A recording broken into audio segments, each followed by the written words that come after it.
Hello students, welcome to arts nursery. उम्मीद है आपकी पढ़ाई अच्छी चल रही होगी।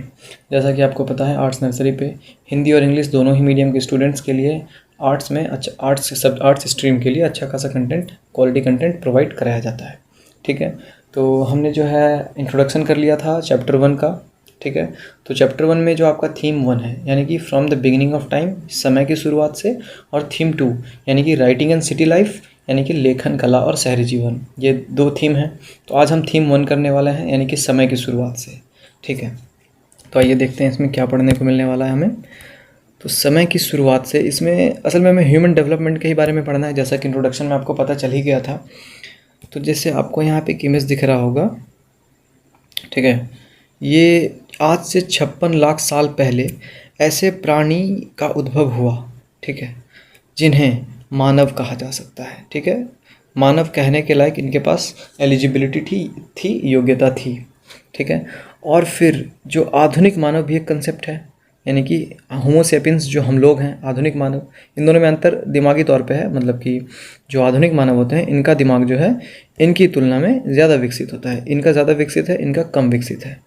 तो इसमें समय देखें कितना लग गया। ये 56 लाख साल पहले की बात है और ये मात्र 1,60,000 साल पहले की बात हो रही है। तो आखिर इनके बीच में क्या हुआ, ये भी तो जानना होगा हमें। तो इस बीच में असल में हुआ क्या, बहुत तरह के प्राणियों का उद्भव हुआ और वो ख़त्म भी होते चले गए। ठीक है, और फिर फाइनली एक ऐसा स्टेज आया जिसमें कि आधुनिक मानव का उदय हुआ, आधुनिक मानव का एग्जिस्टेंस आया इस पृथ्वी पर। ठीक है, तो अब ये शुरुआती समय में क्या था कि इनका भोजन कैसे होता था। जो मानव थे, ये जो मानव थे, यहाँ से इस मानव को इस कैटेगरी तक आते आते बहुत तरह की जो चीज़ें थी उनकी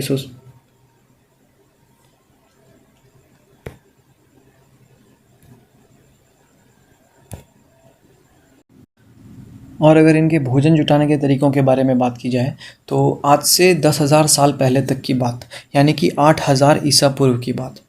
तो आप यहाँ 8,000 और 10,000 में कंफ्यूज नहीं होना है। देखिए, अभी 2023 चल रहा है, ठीक है, 2023।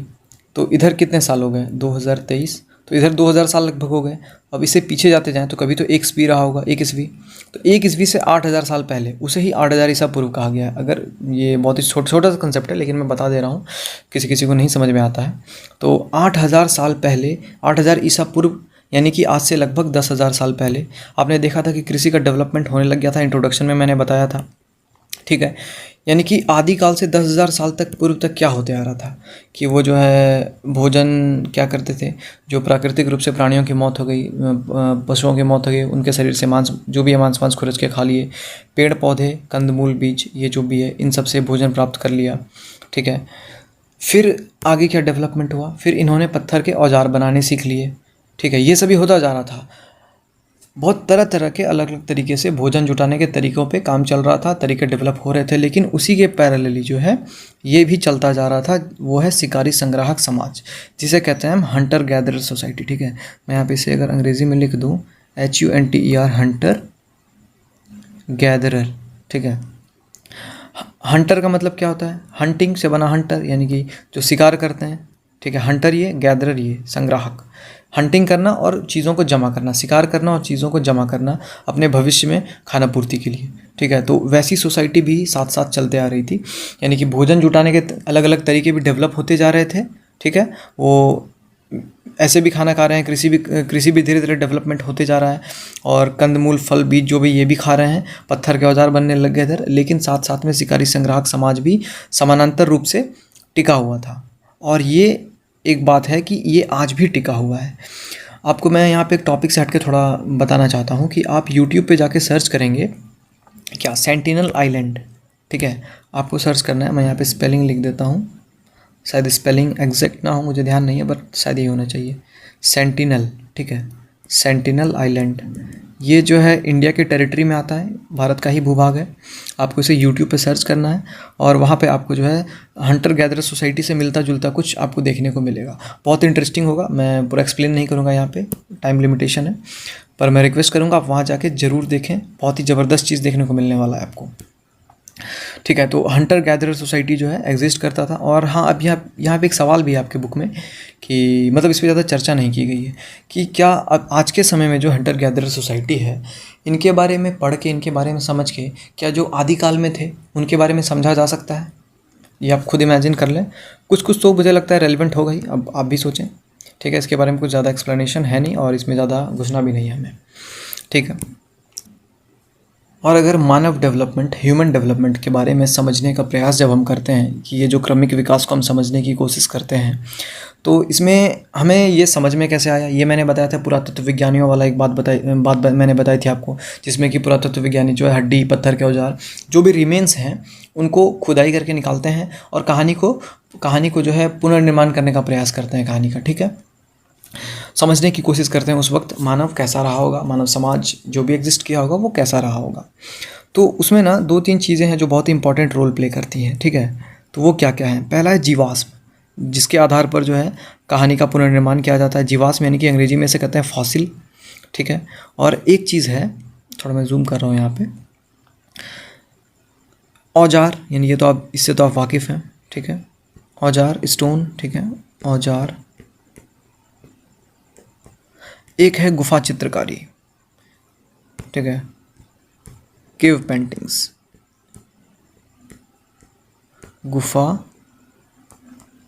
चित्रकारी जिसे कहते हैं केव पेंटिंग्स।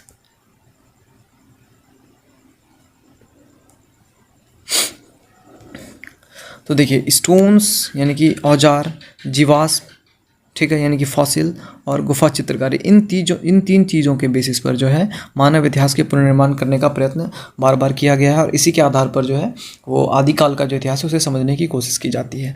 अब इसमें देखिए, स्टोन तो समझ रहे हैं आप, गुफा चित्रकारी समझ रहे हैं कि गुफा के अंदर में जो भी आदि मानव के द्वारा चित्रकारियाँ बनाई गई थी और वो आज भी एग्जिस्ट करते हैं। उसका कारण ये है कि गुफा के अंदर देखिए, सिंपल सी बात है कि गुफा के अंदर मौसम का प्रभाव बहुत कम होता है, उस पर आंधी तूफान का कोई असर नहीं होता, बारिश का पानी नहीं जाता, तो इससे होता क्या है, वो हज़ारों साल तक एग्जिस्ट कर सकती हैं, टिक सकती हैं। ठीक है, अब जीवाश्म के बारे में आप पढ़ लें, ऐसे यहाँ पे लिख दिया मैंने डेफिनेशन, आपके बुक में भी है। तो कुछ नहीं है, बस मोटी मोटी बात यह है कि जो भी जानवर, मानव हैं, जो भी चीज़ें हैं ज़मीन के अंदर दब जाती हैं और वो समय के साथ कठोर होकर पत्थर में परिवर्तित हो जाते हैं। ठीक है, इससे भी रिलेटेड वीडियो आपको यूट्यूब पे मिल जाएगा, फॉसिल डिस्कवरी आप सर्च करेंगे। ठीक है, तो आपको वीडियो मिल जाएगा। इसमें मैंने एक वीडियो देखा भी था जिसमें एक पेंगुइन का जो है डिस्कवर किया गया था, मतलब वो जीवाश्म बन चुका था, वो बहुत ही कठोर हो जाता है। तो ये भी काम पुरातत्व विज्ञानियों का ही है। ठीक, तो इन 3 चीज़ों की मदद से इतिहास का पुनर्निर्माण करने का प्रयत्न किया जाता था हमेशा से। और ये मतलब ये जो खोजें हैं ये आज से लगभग 200 साल पहले शुरू हो गई थी। ऐसी ऐसी चीज़ें मिलने लग गई थी जिसे लोग देखकर कंफ्यूज हो रहे थे। तो शुरू में ये इस चीज़ को एक्सेप्ट नहीं किया गया था। ठीक है, लोगों ने एक्सेप्ट नहीं किया कि इन चीज़ों का वैल्यू को नहीं समझा। ठीक है, बहुत काफ़ी लंबा समय बीत गया तब जाकर के लोगों ने एक्सेप्ट किया था कि हाँ, ये आदिकाल की ये चीज़ें हैं और ये आदि मानव की चीज़ें हैं और इसका बहुत ही महत्वपूर्ण इतिहास है जिसके बारे में हमें पढ़ना चाहिए। शुरू में लोगों ने इसे एक्सेप्ट नहीं किया था और ये आगे भी आपको पता चलेगा कि ऐसा हुआ क्यों था, कि एक्सेप्ट क्यों नहीं किया था। अब जैसा आप यहाँ पे देख रहे हैं क्रमिक विकास लिखा हुआ है। ठीक है, क्रमिक विकास जो भी ग्रेजुअल डेवलपमेंट की बात की गई है, ठीक है, सिस्टमैटिक डेवलपमेंट की बात की गई है, तो ये कैसे साबित होता है कि ये क्रमिक विकास ही था? ठीक है, इसके पीछे रीज़न्स क्या है? तो रीज़न यही है कि जो होमो सेपियंस, आधुनिक मानव की जो पीछे की प्रजातियां रही हैं, इनके अवशेष, इनके हड्डी, इनके खोपड़ियाँ जो हैं, ये स्कल्स, ये ज़मीन में दबे हुए मिले हैं। ठीक है, खोज के दौरान ये मिले, लेकिन ये तो अब लुप्त हो चुके हैं और प्रेजेंट में तो नहीं पाए जाते। तो इनका काल निर्धारण किया जाता है। ठीक है, जैसे ये स्कल मिला सपोज करें, ठीक है, तो इस स्कल का जो है काल निर्धारण किया जाता है कि डिटर्मिनेशन किया जाता है कि ये डेट, ये कब का है, डेट डिटर्मिनेशन इसे कहते हैं। ठीक है, तारीख का पता लगाया जाता है कि ये किस समय से बिलोंग करता है। तो जब हमारे पास इसके लिए बहुत सारी विधियां हैं आज के डेट में, तो काफ़ी एडवांस हो चुकी हैं। एक है रासायनिक विश्लेषण, ठीक है, केमिकल एनालिसिस जिसे कहते हैं, और दूसरा है परत का काल निर्धारण। परत का काल निर्धारण कहने का मतलब, सपोज करें ये जो हड्डी है किसी भी ज़मीन में दबी हुई मिली, ठीक है, इस जगह पे सपोज करें ये स्कल है और यहाँ पर जो आसपास की मिट्टियाँ हैं, जो भी लेयर्स हैं, ठीक है, तो इस लेयर का जो है डेट जो है डिटरमाइन कर लिया जाता है, इस डेट का निर्धारण कर लिया जाता है, जिससे ये पता चल जाता है कि ये खोपड़ी कब की है। तो इसी तरीके से पता करते करते, ये बहुत ही जटिल प्रक्रिया है, बहुत ही कॉम्प्लेक्स प्रोसेस है, ठीक है। तो धीरे धीरे समझ में आया कि अच्छा, ह्यूमन डेवलपमेंट जो है वो एक क्रमिक विकास का उदाहरण है, वो धीरे धीरे क्रम में हुआ है, ठीक है। धीरे धीरे परिवर्तित होकर डेवलप होता गया और आगे बढ़ता गया और लास्ट अंततः होमो सेपियंस बना, जो कि आज हम लोग हैं। और आज से जब 200 साल पहले लगभग ऐसी चीज़ें खोजी गई, ठीक है, ऐसी चीज़ों की खोजों की शुरुआत, ऐसी चीज़ों की जो है खोज होने लग गई थी कि हड्डी मिलने लग गए थे, बहुत सारे औजार मिलने लग गए थे।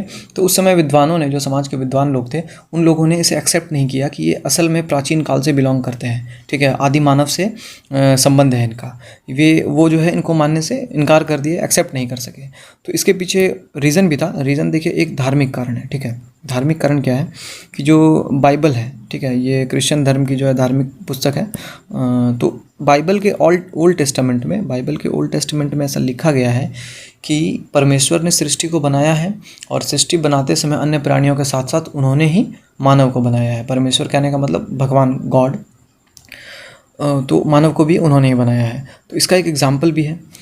एग्जाम्पल क्या है, देखिए, अगस्त 1856 की बात है।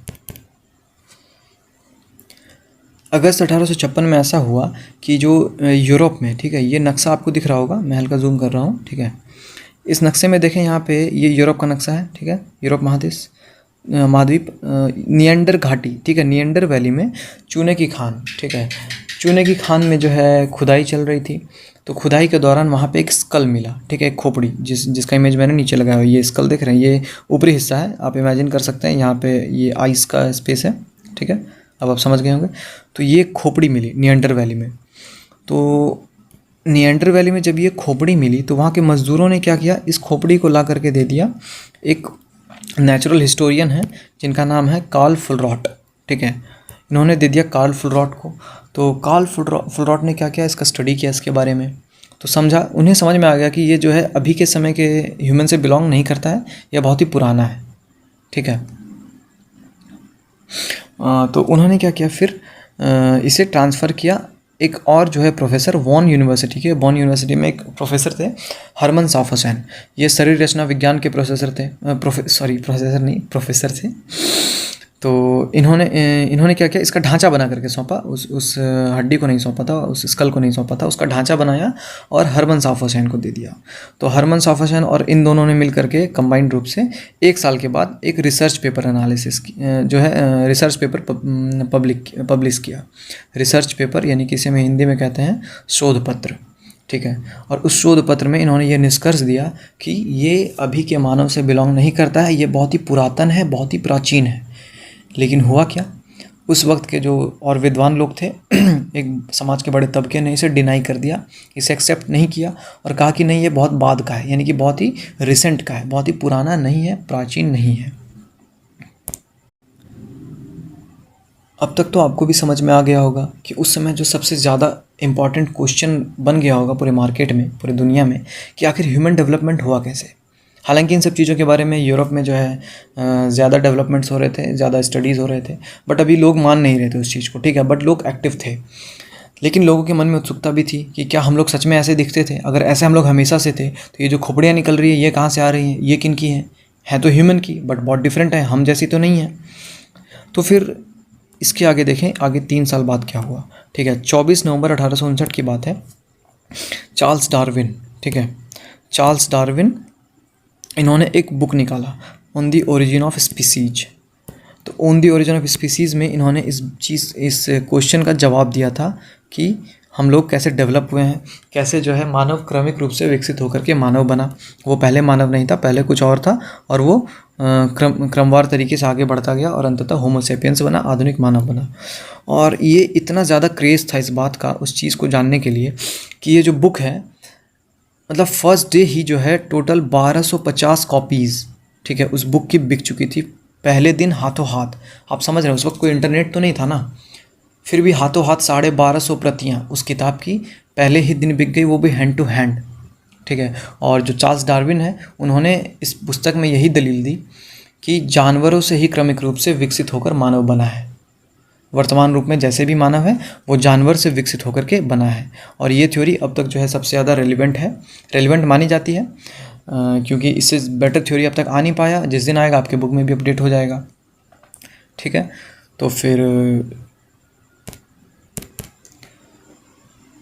देखिए, इस जो आज की क्लास, आज के सेशन में मैंने पढ़ाया वो आपका थीम 1 यानी कि from the beginning of time 11th class की हिस्ट्री की थी, समय की शुरुआत से।